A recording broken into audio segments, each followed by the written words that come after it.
داستا دخلی خبری می پزړ باندې لګيږي والله پر خوشاليږي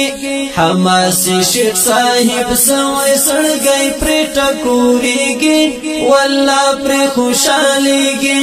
داستا دخلی خبری می پزړ باندې لګيږي والله پر خوشاليږي حماسي شیخ صاحب سوې سړګي پر ټکوريږي والله پر خوشاليږي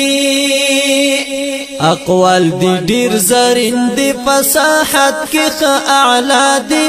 هر چا باندې بالا دی اقوال دی ډیر زرین دی فصاحت کې خ اعلی دی هر چا باندې بالا دی